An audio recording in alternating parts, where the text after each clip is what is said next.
কি অবস্থা সবার, আশা করি ভালো আছেন। তো আপনার জন্য নতুন নিয়ে আসলাম নতুন আজকে আরও একটি ভিডিও। যে ভিডিওটি শুনে তোমাদের কাজ করতে বাধ্য হবে, কোনো কাজের কথা বলেছি সেটা অবশ্যই বুঝতে পারছো। তো তাড়াতাড়ি হেডফোন হাতে নিয়ে বসে যাও তোমাদের ভাবির ভিডিওটি দেখার জন্য। যারা আমার নাম্বার চাচ্ছ তারা অবশ্যই পুরো ভিডিওটি দেখবে। ভিডিওর মাঝখানে আমার নাম্বারটি কিন্তু দিয়ে রাখব। নাম্বার নিয়ে আমাকে হোয়াটসঅ্যাপে SMS করবা। আমি তোমাদের সাথে সারারাত সময় কাটাবো। তাহলে বেশি কথা না বলে চরম ভিডিওটি শুরু করি। আমি ছিলাম গ্রামের মধ্যবিত্ত একটি ফ্যামিলির সন্তান। আমি ছোট থেকে খুব কষ্টের মধ্যে মানুষ হতেছিলাম। সেখানে থাকা অবস্থায় খুব কষ্টের মধ্যে দিয়ে আমার দিনকাল চলতেছিল। আমি খুবই গরিব ঘরের মেয়ে ছিলাম, যেহেতু সে তো সবার মতো আমি চলতে পারতাম না। সবাই যেখানে ভালোভাবে চলত, আমি সেখানে খুব খারাপভাবে চলাচল করা লাগত, কারণ আমার আয় তো এরকম কোনো আজুসা ছিল না। কিন্তু আমার জীবনে এরকম একটা সময় নেমে আসবে, সেটা আমি কোনো কল্পনা করিনি। কি সময়টা আমার জীবনে নিয়ে এসেছিল সেটা জানার জন্য অবশ্যই পুরো ভিডিওটি দেখে থাকো, তাহলে কিন্তু বুঝতে পারবে আমার লাইফ স্টোরি। এটা কিন্তু নিয়ে আমার নিজের লাইফের ঘটনা। একটি তোমার বাবা কৃষি কাজ করতে, কিসে কাজ করে যে পরিমাণ টাকা পেতে, সে পরিমাণ টাকা দিয়ে আমাদের ফ্যামিলি চলাচল করা খুবই কষ্টকর ছিল। সেজন্য আমার একটা ছোট ভাই ছিল। ছোট ভাই ছোট থেকে একটি কোম্পানিতে চাকরি করত, সেখানে হালকা পাতলা কিছু টাকা বেতন চলাচল করা যেত। হালকা পাতলা পাবে। আমি আমার পড়াশোনা শেষ করছি, প্রায় 2018 সালের পড়াশোনা শেষ করে আমি প্রায় বাসাতে বসে থাকি। এরকম কোনো পড়াশোনা বা অন্য কোনো কাজ করা হয় না। তো আমি বাবাকে, বাবা আমি একদিন একটা কমান্ড দিয়ে স্যারকে নেব। তখন বাবা বলে, না তোরে সব কিছু করতে হবে না, আমরা যেরকম ভাবে পানি না কেন সেরকম ভাবে তুই চলাচল করবে, বেশি ভালোভাবে চলা করতে হবে না, আমাদেরকে আল্লাহতালা যেভাবে চলাচল করতেছে সেরকম ভাবে চলতে পারলে চলবে। এটা বলার পর আমার মনটা খুব খারাপ হয়ে যায়, যেহেতু এভাবে চলতে আমার খুব ভালো লাগতেছিল। আমি যাতে তারা পরিশ্রম করতেছিল, তাদের পরিশ্রম থেকে আমার খুব খারাপ লাগতেছিল। খারাপ লাগলো, আমি যদি তাদেরকে বলেছি, তারা এসব কাজে রাজি হয়নি, সেজন্য করার মতো কিছুই ছিল না। এখানে আমার মনের ভিতর খুব কষ্ট হচ্ছিল। এসব ভেবে আমি খুব ইনকাম করতে পারবা, নিজের মতো চলতে পারবা, সব কিছু করতে পারবে, সব আমার খুব কষ্ট লাগতেছিল। একদিন হঠাৎ করে আমার ছোট ভাই আমাকে বলতো, আমার কোম্পানির পাশে একটা কোম্পানি রয়েছে, সে কোম্পানিতে কিন্তু লোক নিতেছে, তো চাকরি করতে চাস, সে তো সেখানে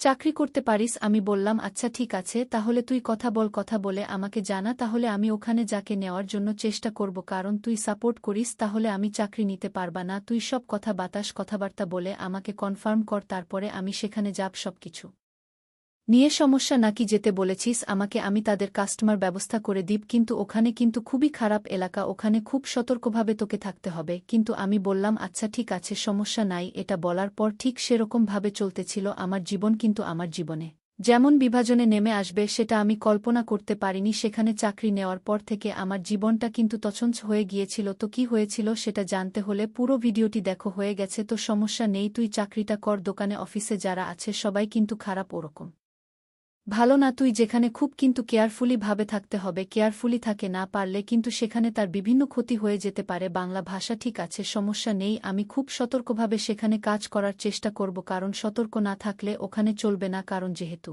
তাদের আমি কখনো চিনি না, জানি না, ভালোভাবে আমাকে থাকতে হবে সেখানে। তখন আমার ভাই বলা, আছে ঠিক আছে, সমস্যা নেই, তাহলে তুই আর কালকে থেকে ওখানে জয়েন কর আঙ্গার মাঝে। ঠিক আছে, সমস্যা নাই, কালকে থেকে আমি ওখানে গিয়ে অফিসে গিয়ে জয়েন হয়ে নিব। ঠিক আছে, তাহলে আজকের মতো চলে যাও, তুই রুমে ঘুম পার, আমি একটু পর আসতেছি বাইরে থেকে। তখন আমি ঘুম পাড়তেছিলাম। নাম্বার অবস্থা মার্কা বসবাস সব উপরে উঠে গিয়েছিল। হঠাৎ করে আমার ছোট ভাই পাশ থেকে এসে আমাকে জড়িয়ে ধরার পর আমাকে বলে থাকে, ক্রীড়াপ্রতি আজকে কিরকমভাবে শুয়ে আছিস কেন?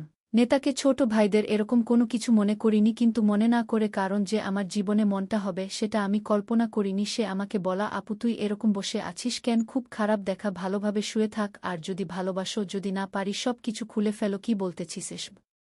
কিছু না, তুই এখানে চলে যা, আমি কালকে ডিউটি যাব, সেজন্য ঘুম পাড়তেছি। আজকে প্রচুর গরম করছে, সেজন্য আমি তাড়াতাড়ি ঘুমিয়ে পড়েছি। তোকে আমার ভাই বলে, তুই কি বলতেছ এসব? সমস্যা নেই, আমি তোকে তেমন কিছু করিনি। করে টাচ করতে থাকে, রেকর্ড করে থাকে আমার পিকচারটা, নানা রকম উত্তেজনা কাজ করে। সে আমার সাথে অনেক সময় মজা করতে থাকো। মজা করতে করতে আমাকে বলে, আপু তো তোকে খুব সুন্দর লাগছে, তুই কি আমাকে ওই জিনিসটা করতে দিবি? আমি বললাম, তুই কোনো জিনিসের কথা বলতেছিস? তুই আমার ছোট ভাই হয়ে সবকিছু কথা বলতেছিস। সবাই বলে, আরে তেমন কিছু নাই, সবকিছু করতে পারে ছেলের একটা মেয়ের মধ্যে। তখন আমি বললাম, না, এসে কিছু হবে না আমাদের মধ্যে ছোট ভাইকে সবকিছু করার কোনো মানে হয় না। এসব করে এখান থেকে চলে যা, না হলে কেউ নামটা আমাকে ডাকবো। ছোট ভাই বলে, তুই কাকে ডাকবি ডাক, সমস্যা নেই, কিন্তু তোকে আমি খেয়েই ছাড়ব। এরকম করতেছি কেন? হয়তো বাইরে থেকে কোনো নেশা করেছে যে কিনা আমার জানা ছিল না, না হলে তো আজকে এরকম করার কোনো কথা ছিল না। সে আমাকে এরকম ভাবে পড়তেছে যেন আমি তার বউ। একটা বউয়ের সাথে একটা স্বামী যেরকম করেছি,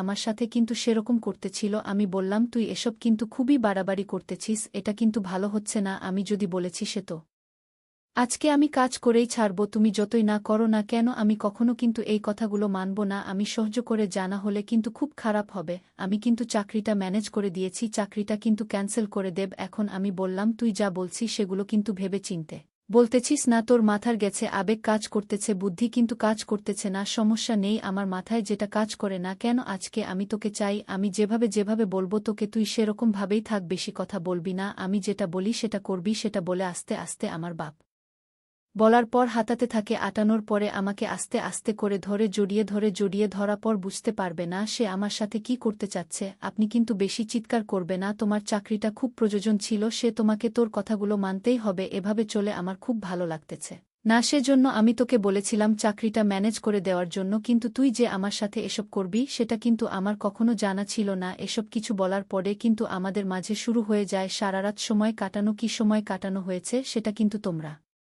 বুঝতেই পারতেছ। এভাবে আমাদের মাঝে সারা রাত এসব কোনো খেলা চলতে থাকে। তোমার সকাল বেলা অবস্থা কিন্তু খুবই খারাপ হয়ে গিয়েছিল, যেহেতু আমি কখনো এসব কাজ করিনি। ফ্রেশ হয়ে অফিসের উদ্দেশ্য বের হয়ে যায়। অফিসে বের হওয়ার পর যাওয়ার কল্পনা করতে পারিনি তা আমি অফিসে যাওয়ার পর বলছে, আমাকে বলে যে তুমি তোমার সব থেকে কাগজপত্র নিয়ে শিশু কেন? আমি বললাম যে স্যার আমি সকল কাগজপত্র নিয়ে এসেছি। তখন স্যার বলা, আছে ঠিক আছে, তাহলে তুমি পাশে বেডরুমে আসো। বেডরুমে এসে তোমার সাথে আমি কথা বলেছি। আমি বল আমার রুমে যাব কেন? যা কথা বলার এখানে বল, কথা বলে না, এসব বলার কথা বলা যাবে না। আমি তাদেরকে খুব সুন্দরী ছিলাম, যার জন্য সবাই আমার কোনো সৃষ্টির দিকে হঠাৎ করে সবাই আমার ডাবগুলোর উপর পণ্ডিত দৃষ্টিতে তাকিয়ে থাকত। আমার দাঁতগুলো ছেলে খুবই সুন্দর এবং গোলাকার, আমার ডাবগুলো খাওয়ার জন্য এরকম ভাবে তাকিয়ে থাকত। আমার বস মনে হয় সেগুলো করার জন্যই বসে আছে। বসে তোমার ডাবগুলো খুব সুন্দরভাবে খেতে পারবে। এ সময় না ভেবে আমার মনের মাঝে খুব অস্থিরতা ফিল হচ্ছিল। আমি বলে থাকি, স্যার মনে হয় আমাকে ভিতরে নিয়ে কি জানি কি করে ফেলে যে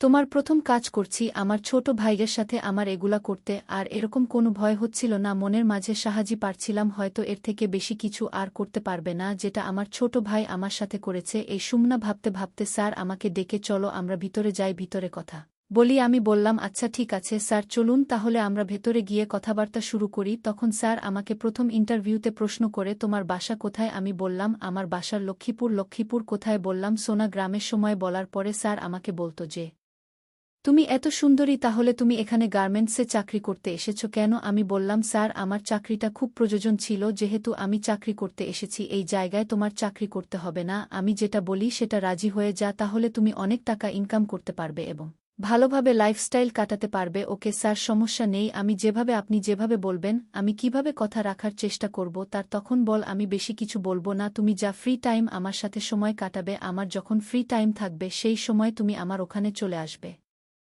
আসার পরে তুমি জাস্ট আমার সাথে ওই কাজগুলা করবে। কোনো কাজগুলো করতে বললে আমাকে, সেটা তো তোমরা অবশ্যই বুঝতে পারতেছ। সুমনা কিছু বলার পরে আমাকে বলো, তাহলে চলো আজকে সময় কাটায় বাহিরে গিয়ে। ঠিক আছে স্যার, চলুন, আপনি যেভাবে বলতেছেন আমাকে, আমি সেই রকমভাবে আপনার সাথে সময় কাটানোর চেষ্টা করব। স্যার তখন আমাকে গাড়িতে নিয়ে চলে যায় বাহিরে। বাইরে যাওয়ার প্রসার আমাকে বলে, কেন? ওয়েট কর, আমি আসতেছি একটু পর। আসার পরে ছাড়া আরেকটা তার বন্ধুকে নিয়ে আসে। আমি বুঝতে পারলাম যে তার বন্ধু হয়তো আমার সাথে আজকে সময় কাটাবে। কিছু মনে ভাব থাকলে স্যার আমাকে নিয়ে যায় একটি সিক্রেট জায়গা। সিগারেট দেখে যাওয়ার পর আমি বুঝতে পারলাম যেখানে আমাকে নিয়ে এত কাজ করবে সে। প্রথমে ছাড়া আমাকে বুকে নিয়ে জড়িয়ে ধরার পর আমার কপালে কি চুমু খায়। চুমু খাওয়ার পরে বলে, তুমি খুব সুন্দরী, তোমাকে দেখতে খুব সুন্দর লাগতেছে আজকে। যদি খুব সুন্দর লাগছে, খেতে খুব সুন্দরভাবে খাবো আজকে তোমাকে আমি। তুমি কিন্তু না করবে না, আমি যেরকম ভাবে যাব সেরকম ভাবেই তুমি দিবে, কোনো কাজ করবে নাকি আমার সাথে যখন স্যার বলল যে আমার বন্ধু তোমার কাজ করবে তোমাকে কিন্তু আজ অনেক টাকা দিব আমরা যে টাকা তুমি 1 মাসের গার্মেন্টসে চাকরি করো পাবে না ঠিক আছে স্যার সমস্যা নেই আমার কথা পরিমাণ টাকার প্রয়োজন যেহেতু আপনি আমাকে জবাব দেন আমি সেভাবে আপনাদের সাথে সময়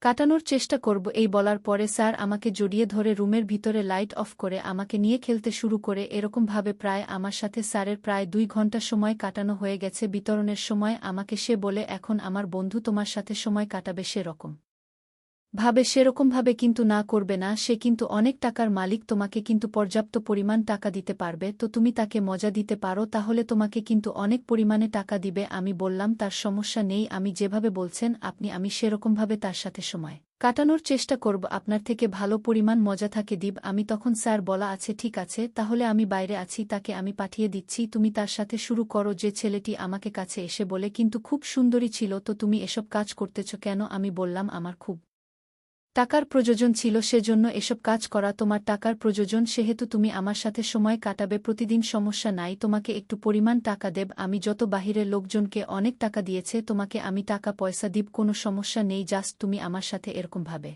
প্রতিদিন সময় কাটাতে আমাকে যে পরিমাণ মজা দিবে সে খুব মজার টাকা দিব তা নাগর আছে ঠিক আছে স্যার সমস্যা নেই আপনি যেভাবে বলবেন আমি সেরকমভাবেই করার জন্য প্রস্তুত রয়েছি আপনাকে কিভাবে করবেন আমাকে জানান আমি সেভাবেই করব তো ভিডিওটি কেমন লাগলো অবশ্যই কমেন্ট করে বল জানিয়ে দিবা দেখা হয়েছে পরবর্তীতে নতুন আরও কোনো ভিডিও নিয়ে দেখা হচ্ছে নতুন কোনো ভিডিওতে।